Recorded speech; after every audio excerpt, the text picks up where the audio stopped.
Welcome to Belong. In this episode, I had the opportunity to reconnect with Genevieve McGillicuddy, a longtime friend who's been doing some amazing work cultivating belonging at Turner Classic Movies.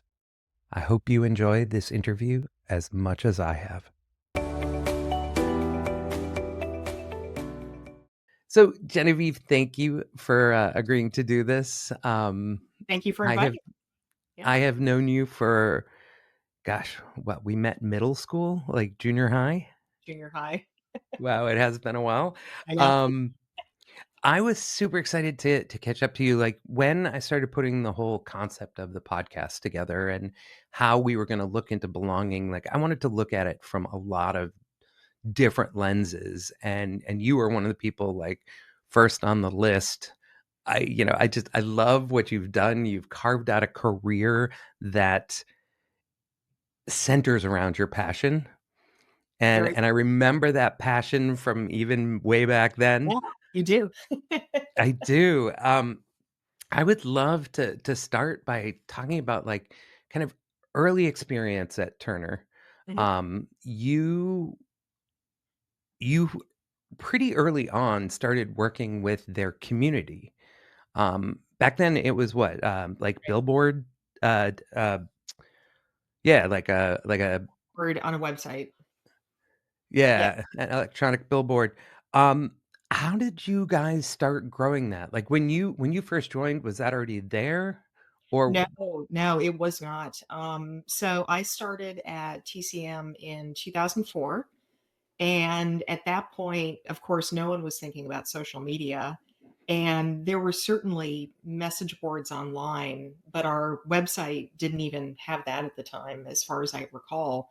But a few years later, we started to think about, oh, we can build this into our site because we know we have this passionate fan base. And by the way, I feel like part of the secret sauce of working in a place like TCM is that I'm one of, you know, all of the staff are fans. And we think about, well, what would we like and what are we interested in? And we're just as varied in our passions when it comes to film as the fans are. And so we're also out there, seeking to connect with the similar community. And thinking about what was happening on the message boards, prior to that, whenever we'd hear from fans, it would be if we did in person events, which of course, we would see people in person, be able to, hear from them, get feedback from them, get their reaction to what we were doing. But viewer mail has been a mainstay for all TV networks, of course. To this day, we still get viewer mail. There's still Mhm. people writing to us, which is probably not surprising. But the message boards really started to develop and grow a community, a conversation online in a way that I'm sure was not anticipated when the network first started. When you think about classic film fans, it used to be that once upon a time, classic movie fans would get their movies in two ways. If you were lucky enough to live in a big enough city like New York City that would have repertory theaters, you would go to see older films and you'd find like minded people there in the audience. And that's who you connect with and become friends with and swap information and books and magazines and things of that nature. Um, or you would uh, set your alarm for 3 a.m. to see that obscure movie that was going to come on TV once a year, and that was the only time you could see it. And so TCM, filled some of these gaps pretty quickly. We were a classic movie network, and we were trying to be really expansive, and we've just gotten more expansive over the years in terms of what we show and how big our core library is that we can pull from. And we show all kinds of things for all interests.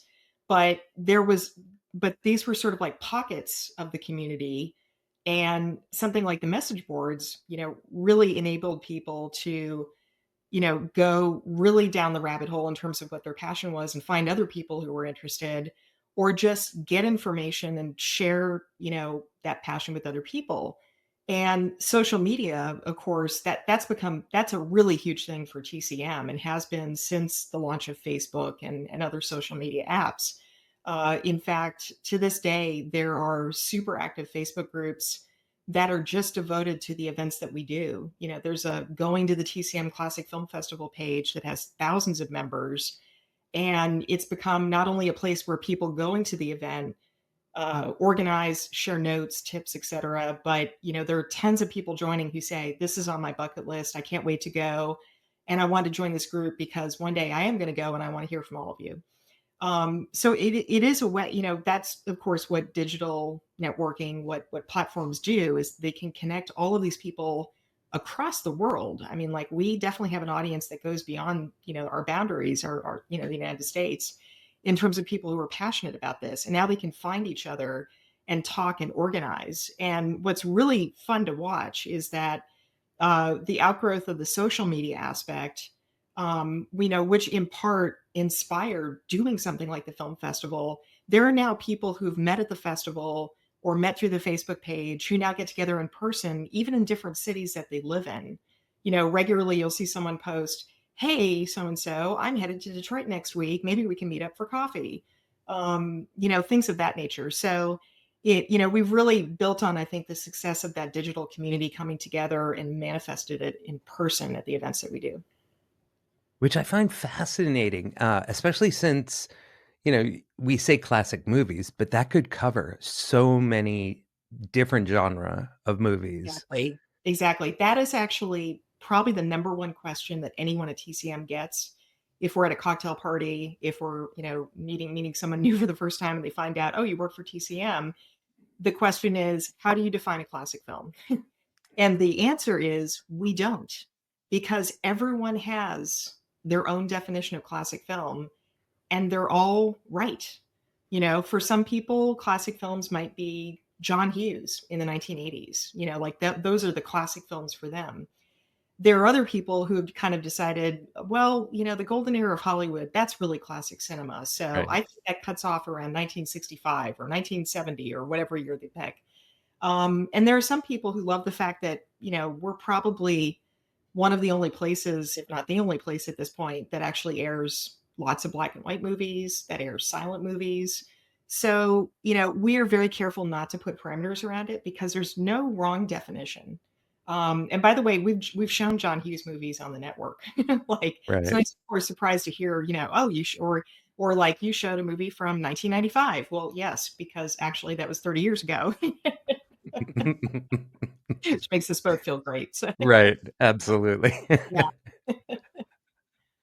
So, I remember when you and I talked to get ready for this, you were talking about you guys had brought in a consultant at one point Mhm. who said you clearly have a cult brand, Yes. who clearly defined that for you. How did that come about? So at the time that these conversations were about to take place, we were undergoing a management change, both the network and part of the company. And what that meant was that we had several people on the leadership side who had not worked on TCM before, but they had worked on building other brands like TNT and TBS. And two of those people would be Jennifer Dorian and Molly Batten are their names. And they've gone on to, other amazing things over the years. And they decided, we really they weren't that familiar with the brand. They knew a bit, definitely, but they just thought there's something special here. How do we treat this? It's not TNT, it's not TBS, it's not like the other networks. And this guy BJ Bueno, who actually wrote a book called like Cult Brands, we brought him in to kind of go through the exercise of, discovery. What is this brand? What does it mean to people? What do we think it should stand for? Who are the fans? And we, a lot of this was not exactly, revelatory in that it was a surprise, but it was an approach to thinking about the brand that we hadn't looked at it that way before in terms of activating that audience. And we always knew there's a passionate fan base out there. If you want classic film, we feel like we're the people that serve you. And the key thing coming out of those meetings that I recall was that we felt that cult brands are known for kind of building a mecca. So an example that I recall was Harley Davidson is a cult brand Right. by this definition. And they hold like this specific rally every single year, and people who love Harley Davidson show up. And it might even be people who don't have the bikes yet, but they've got the gear. They want to hang out with people. They want to see the bikes. And we just thought, okay, if we're going to build a mecca, film festival probably makes the most sense. And Absolutely. the idea of a film festival, I know had been discussed, even before I started at TCM, because it is such a natural fit in terms of thinking about how do you express what TCM is in person? What does that look like? And it just makes sense that it would be, let's gather people together to watch a classic film together. And so that sort of kicked us into gear to think about, how can we serve this audience and how can we bring them together? And that was really the catalyst for all these other projects that I worked on over the last 15 years. We launched a cruise coming out of all of this process. We have the TCM Wine Club. We had a membership club at one point. We have a publishing program, like all of these different ancillary businesses, which were licensing deals, working with partners. But it was about thinking about, okay, film books, that makes sense. We should be in that space. TCM fans also have, the Venn diagram of drinking wine is that's overlap. And so we've had the TCM Wine Club for, gosh, I think we're going on 7 or 8 years now. Wow. We definitely being strategic about, okay, what makes sense. We can't do everything, but looking for partners who, we could work with to create these different brand extensions. Yeah. Yeah, I love that. That's wild. Because you really went from, like, we'll call it, postal mail, like, old school mail engagement Yeah, to which which is I'm very much sure one way. It's a one-way conversation, I was gonna say, which I'm sure there's no way you could respond to what's coming in, Yeah. to, kind of digital engagement that became very peer to peer, because it wasn't initially your platform Mhm. that, you were trying to engage, but then, you really brought that in and then moved it to the in-person space. The reason Mhm. I love that is I've talked to a number of brands who have started with the in-person, Mhm. and they're struggling to figure out, how do I create that experience online Yeah, to continue the engagement, but also include everyone who couldn't physically be. Not exactly, everybody can pack up and run to LA for a film festival. right. No, that's so Yeah. true. That's so true, and, it's interesting, like, as a brand, another aspect of cult branding that we talked about way back when was the fact that, fans consider TCM, almost like a badge. Like, if you say you're a TCM fan, that means something to a certain group of people, and it's signifying I not only I love classic film, but it's like, well, we could considering that TCM it's almost like we have a halo. An association with TCM means, oh, you must be smart or you must be interested in certain things, to be associated with this. And part of it was also the fact that there are lots of people who, um, literally wear TCM as a badge. And at the time we were doing the cult branding research, we had a fan, total coincidence, who wrote in a letter and said, "Hey, I would really love to have information about how I can replicate your logo into a tattoo." And I've met now at least 3 or 4 people who have TCM tattoos. Oh my gosh. Seriously. And, it's that thing where it literally does become a badge for people and Right. it's a part of their lives. And, it was just so remarkable at the first festival. I saw this manifest in a way that and many of us did on the TCM side. We didn't know what to expect, but, at the film festival, we'd have longer conversations or run into people more than once, and they would share information. And it is incredible that over the years, I have heard so many times of people who say, "I went through this incredibly difficult life experience, fill in the blank with whatever you want to, whatever it is. And TCM got me through it." Wow. It's like it's a network where people get comfort from it. They get discovery. Some people are like, I never would have seen this movie, but you guys showed it. And there's a real special affinity between the fans and our hosts in that way as well. And it's pretty humbling to hear that. I mean, to literally hear from people, I went through this horrible experience, and this is the thing that got me through it. So it goes beyond just, oh, I'm going to watch Casablanca again. It's really like Right. the whole network represents something pretty big to people. Yeah, I mean, it's adding another layer of depth Yeah, to the to mission. exactly. Yeah, and what we Yeah. yeah. I mean, Yeah, we I joke, know. Oh, like, good. if we get even one small detail wrong, we will hear from people about it. You know, like, double check that year. Is that the right year? Yeah. Well, I mean, it's an area of passion for them. Yeah. Yeah, and Yeah. learning and demonstrating, I know a lot about this particular part of it, or I know a lot about this, or I love this genre and I want other people to see it. Are So you when I'm super curious, when you're at these events, are you expected to know everything about everything movie-wise? no, I wouldn't say that. Okay. But it's interesting. Like, I would say that what's kind of the very first year, and we do this every year now, we do a survey. And the very first year, we sent out a survey and we said, like, what were some of your favorite things? What do you think we could improve upon, or whatever it was? And to our surprise, a lot of people said they loved standing in line. And I always listen to the conversations online, and or I might be stopped by a group of people on the way outside of the theater, and they're like, "Oh, we love that movie. Can we talk to you about this?" And that's a great question, actually. I've never gotten this question before about what the expectation is when people ask me about, like, what do I love, et cetera.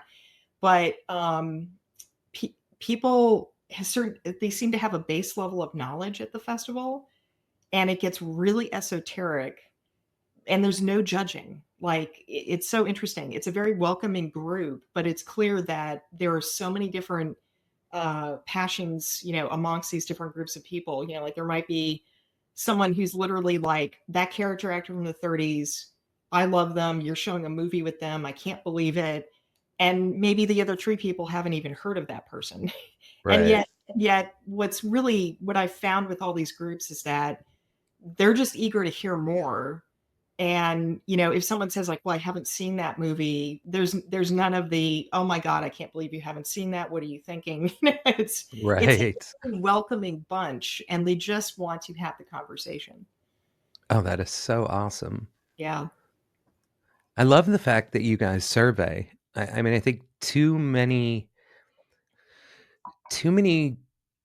groups treat it as like a check mark, right? Like, oh, we Yeah. got to make sure we send out a survey. And I love the fact that and you and I talked about this before too. Like, you guys learn and adapt and Mhm. continue growing. And I think that's a huge part of making people feel like they belong is it's being heard.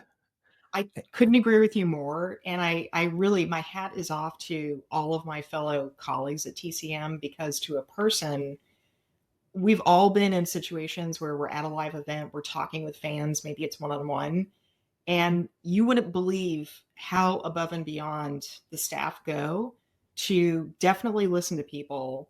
But then also, if there's some action we can take that, comes out of that conversation, we will try and do it. Like, our head programmer, he's not sitting on his laurels, and yes, he's got a team, and he takes, his joke is he'll steal an idea from anyone, but he's always quick to acknowledge. And he wants to hear from people, like, oh, you're interested in this film, okay, that's good to know. And you just never know where the good ideas are going to come from. Right. And we also, after years of doing, in-person events, there are two things. One is the staff, like, it gives us a bit of a recharge, because we're like, oh, look at this, like, we're getting real-time feedback from people, and we definitely respond. Like, we take all of that very seriously. But it's funny, the part of when I say recharge, um the team, and it's just so delightful because it's so unexpected. We discovered the very first year of the festival that people just wanted to talk to TCM staff. Like, they were like, yes, we want to see the hosts, but, oh, you work for TCM, can I talk with you? And so our inside joke is, we're kind of celebrities too. Yeah. And maybe they don't know us by name, but they're like, I know you work for them, so can I talk to you? And and 9 times out of 10, it's often a compliment, or they want to tell you, I saw this thing and it was great. So to your point about listening, we're all eager to hear what people have to think. And frankly, Right. none of us take it for granted that we're doing a job where we can get real time feedback. It's often positive. It's not all positive, but often it is. And not everyone gets that on their job. I mean, like, we do have job satisfaction in so many things we do for the network, but there is nothing like a complete stranger coming up and saying, I'm having such a great time. I'm so glad you guys do this. I just wanted to let someone know, or whatever that feedback is, like, because Right. people are paying attention, they're invested, and they love it as much as we do, which goes back to, the TCM staff. We're fans as well. My colleague I've worked on with the event the whole, 15 plus years, our joke every year is that we're sitting in the programming meeting. Like, we had one like this yesterday where we started to go through kind of a ideal dream roster of what we were going to pursue this year. And he said what he does at least once a year. He said, "Wow, I'd like to go to this festival." We're like, "Yeah, we'd like to go too, but not while we're working it, obviously." Yeah, totally. Yeah. Totally. So it must that continuous feedback sorry, let me try that again without chewing on the words. Um, with that continuous feedback, it must get really intense when you're on, like, the cruise and you're in a contained space. I mean, it's one thing if you're in LA and you're like, "Oh, okay, like, I'm gonna duck into a coffee shop a couple Yeah. blocks away and just recharge," Yeah. versus, being in that space, 24 hours a day. Yeah, that's a great point. When we started doing the cruise, many of us, including myself, had never even been on a cruise. So there was that. We were like, "What's that gonna be like?" And then I do remember distinctively thinking, "Okay, we're all gonna be on board a ship with, like, 1,200 TCM fans. Like, what is this gonna be like?" And it actually was like a testament to what I love about our fans when they show up at these things. They're super respectful. Right, Um, and, if you get to say, like, "I'm so sorry, I'm actually on my way someplace else," like, no one gets angry. And, you can kind of go about and do your stuff without, like, no one's cornering you, is what I'm trying to say. And they don't even do right, that with the talent on the ship. Like, everyone's like, "Okay, we all know what we're doing here.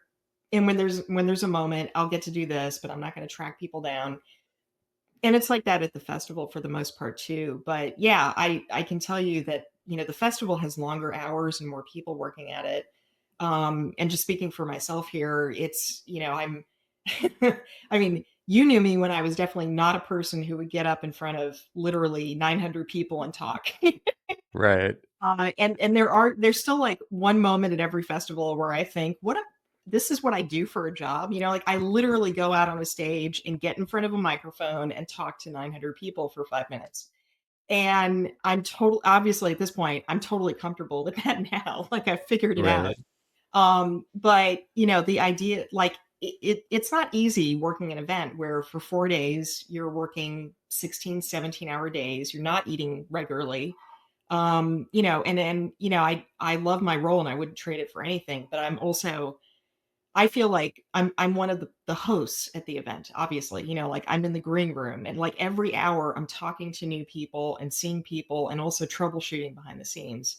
So it's incredibly demanding. But again, to go back to the recharge part, if I see like some person in line that I know is a fan that's come to the festival 10 times, I'll wave at them as I'm walking by and they'll wave at me. And, it feels good to know, like, oh, yeah, that's why I'm doing this. right, Yeah. right. It's not easy though. So I know in a lot of conversations I have, around the podcast, like, we always talk about the pandemic and how things changed because of that.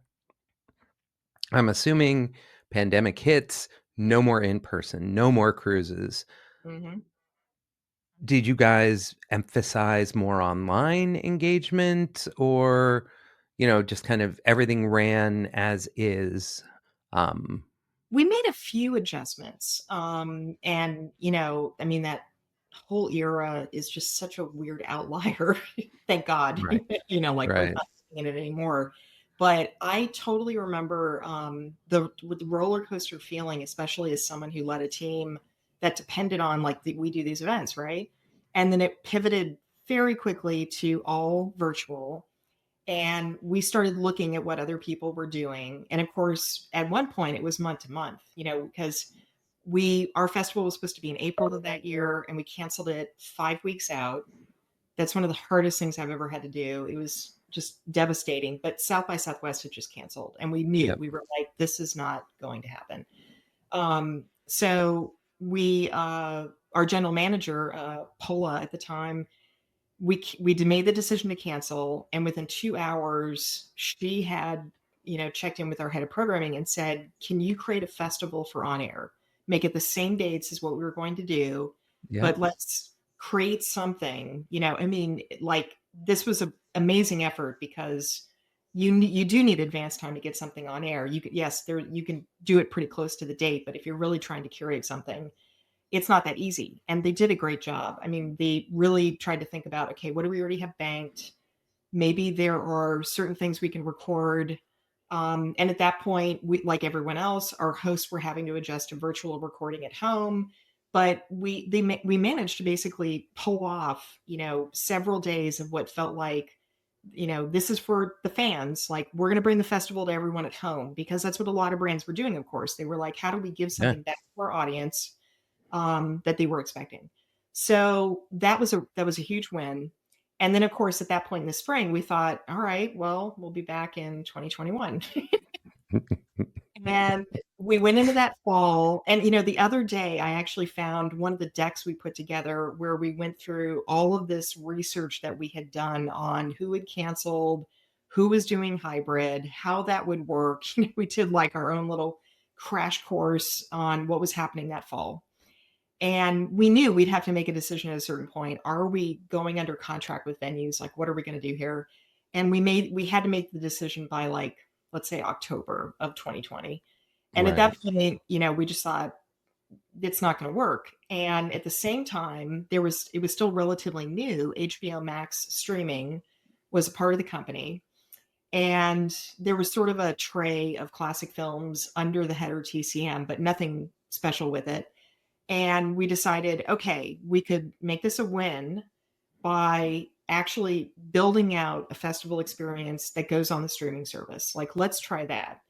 And it was a great idea to try because, like, we hadn't done that before. And then we had to figure out, okay, what does that look like curatorially? How does this feel different from, like, just turning on the streaming service?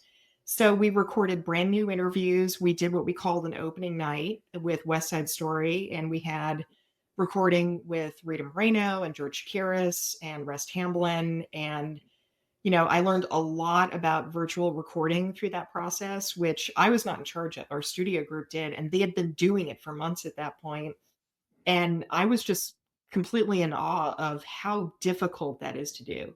It is really Right. not easy because you're literally shipping equipment to people who may not be familiar with any of it. Plus, there's the part about, like, well, do they have someone at home who can help them? Do we need to somehow send someone to their home and make that safe? Like, Yeah. it just, lots of things. So we tried to mimic what we do at the festival with an opening night, so a special long conversation. And we were able to make that longer than we typically do because we had no physical restrictions as to when we had to start something. Someone could watch the movie later. So there were, like, interesting nuances to, oh, this is how this could work. We did a tribute to Lou Gossett Jr., so we had him doing interviews, all this stuff. And then we did a live, I think it was a Facebook Live event that mimicked one of the panels that we do in Club TCM, which was basically like Meet TCM, it was called. And so then I found myself in the same position as the talent where I was figuring out camera and audio equipment that had been shipped to me. It all worked out. So I think everyone really did their best. Like, that was a great experiment. But I remember thinking, at that time, things really seemed like lots of people were saying, okay, maybe this is the wave of the future. We're going to be doing all these virtual events. And at some point, it'll be both virtual and in person. And that was all still getting worked out. It was still like an idea. People were trying different things. And by the end of 2021, of course, we were thinking about, okay, how do we do next year's festival? Like, we really want to try to come back in person, but it would require eventually uh, a huge amount of work on, the team's efforts in terms of making sure that it was safe. But we were like, let's Right. try it. Other people are doing it. What can we learn? Who do we need to hire? That kind of thing. And and I do remember that, there were several voices in meetings that just said, "Hey, the Max thing was a success. Why don't we just do that moving forward?" And there were a lot of us in the room who had worked on the festival for a long time. Like, I didn't comment immediately because I thought I'm going to look biased. I've done the event for years. It's kind of my baby. And, a lot of people like there's a difference obviously between doing something in person and doing it virtually. And to me, the biggest difference, of course, was that when you bring that audience together in a theater, that's a whole different ball game. Even if you Right. can stream something with someone else, or talk with them on the phone or whatever that second screen experience is, it's not, or someone next to you on the couch. That's still very different from having like 400 people watch a comedy together, for example. And frankly, one of the hallmarks of the TCM Classic Film Festival is that we're not only in historic theaters, we're showing formats that are not often seen. Like, we still have 50% film prints, and that's very unusual these days. Right. We show nitrate prints, which there are like 3 theaters in the country that can do that. So we really specialize in creating cinematic experiences that are unique, often one of a kind. You're probably not going to see this many other places. Come to this and you'll get this whole experience. And the response to the 2022 festival was pretty strong, and we had you know lots of things we weren't able to do that year because of COVID restrictions. But I'm really proud of the job that we did. And then in 2023, we basically lifted everything, Right. and been rebuilding our audience ever since. And it's we it's very positive. But because we went back to the physical, we really haven't done the same thing as what we did on Max in 2021 because we, limited resources. How much do you build? But it's interesting because obviously bringing together a community in person that's focused on that moment in time and who's there, and not everyone can go. So we're Right. constantly also thinking about how can we share portions of this, whether and often what we do at the festival, we shoot and it winds up on social, which is something we weren't even able to do the first year of the event. Right. Right. Yeah. Oh, that's wild. And I I mean, don't I want was any of that. I mean, as in, what we had to go through no one wants to repeat like 2020 to 2022. So, oh god, no. I think most of us don't wanna remember no, I 2020. know, I know. I just, it's funny. I think I saw something recently where they were advertising this novel, and it said something like, one of the first great pandemic novels, and I was like, I don't need to read that. Yeah. Okay, that's fine. You go do that. I got a T-shirt during the pandemic that says, 2020, 1 star, would not recommend. Yeah, exactly. Yeah. Totally. Totally. So, I know a lot of media companies have been experiencing layoffs, including Turner, and I know that impacted you and your team, but then your community got involved. Would you mind sharing a little bit about that? Yeah, yeah, I'd be happy to. Although it's funny, sometimes when I tell this story, I feel a little embarrassed because it's such a crazy thing to happen to all of us involved, and it's such a compliment to the work that the entire TCM network does. But it's almost like it doesn't sound real when I say it, but essentially, uh, you're right. Many media companies right now are undergoing layoffs, even as we speak. The entire business, the industry is kind of going through a lot of changes right now, and a lot of people at TCM were officially laid off last summer, including our leadership team. Our amazing general manager Paula Shagnon, our head programmer Charlie, myself, the head of our studio group, our talent team. Like, many departments got hit, and we certainly were not necessarily being singled out. Just to be clear, because other companies, other networks, even at Turner, we're getting hit at that time. And we do have a passionate fan base, and we are fortunate in that that passionate fan base includes many well-known Hollywood industry people, including someone who actually TCM had worked with over the years on different things, Martin Scorsese, Paul Thomas Anderson, and Steven Spielberg, which is an amazing trifecta of directors to have on your side. Absolutely. Yeah, and so the 3 of them are linked in that they're all on the board of the Film Foundation, which is a nonprofit that TCM has had a relationship with for a long time. The Film Foundation promotes the preservation of film in various ways, and that was founded by Martin Scorsese years ago, and he's recruited many amazing people onto his board, and has done incredible work in that space, which absolutely needs to be done and even more of it. So when these directors learned that all of these people at TCM were getting laid off, they actually personally reached out to the head of Warner Brothers Discovery, which we're a part of, and basically said, "We need to talk about this, and don't mess with TCM." Essentially, Wow. and coming out of those conversations, a small group of us was rehired, and I was lucky enough to be part of that group. And that just doesn't happen every day. Obviously, I mean, like any part of that story often doesn't happen. Right. And just and frankly, it wasn't just the 3 of them. Like there were all these people on social media and people emailing the company on TCM's behalf and just saying, "Hey, we've heard all these people have left. What are you doing to the network that we love? You can't do this," and really just being super vocal in terms of defending, what we produce, what we put out there. So yeah, it's a pretty amazing story, and just one of the most humbling things I've ever gone through because it was so public, and I had people who were acquaintances like or friends I hadn't been in touch with in a while, sometimes like reach out and say, "Hey, I read about this in the newspaper. Your name was in there, and Right. what's going on and what is this about?" And it's a remarkable story because it's just something that doesn't happen every day in corporate America. And so, again, not everyone was rehired back, but just for anyone to get their job back, Right. was totally unexpected. And the directors, by the way, that wasn't just like a one-time meeting and they were satisfied and they walked away. They committed last year to essentially, we informally call them internally like our board of directors, no pun intended.